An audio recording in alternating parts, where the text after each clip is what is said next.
What I do want you to do is I want you to realize and understand deeply that there is a potential future out there where you are in hell.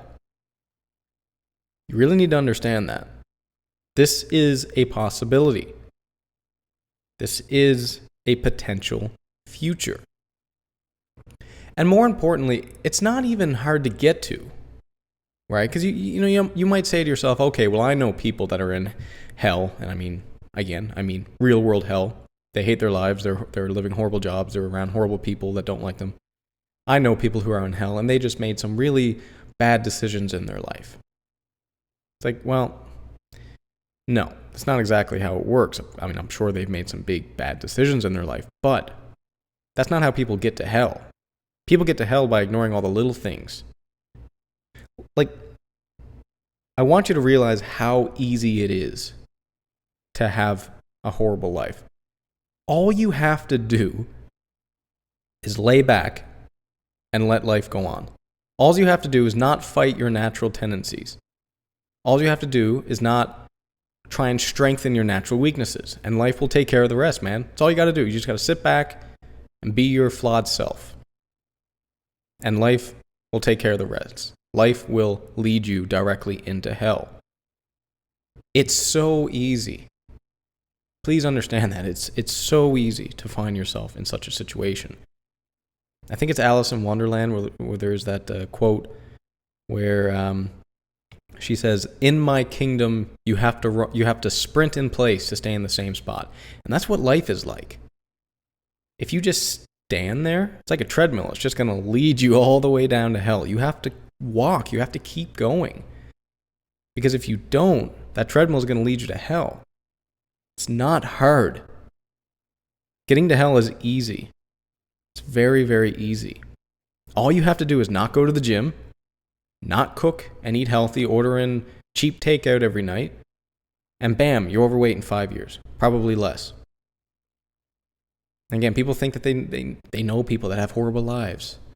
Wow, that guy made some bad decisions. Yeah, he did, but it wasn't these massive life-changing decisions that brought him to hell. It was all these little ones that kept adding up. These little things that he ignored, that he put off because they were difficult, because he didn't want to criticize himself. So don't think that if you start justifying some small bad decisions that they can't add up, that they can't lead you to hell. It's not in line with the facts. The fact is that, yes, you very well can be in hell in 5 years or less. I'm using 5 years as a completely arbitrary span of time, but 5 years is like a good, like you can ruin your life in 5 years, or you can make your life like the best life you could possibly live in 5 years. And that's something else that's worth understanding. And I'm not going to talk about that in too much depth, but 5 years is like a good window in which you can look into your future and have a reasonable idea of where you're going to be if you keep going down this path. And also, if you change your path, you have it's a reasonable amount of time for you to actually change your path for better or for worse.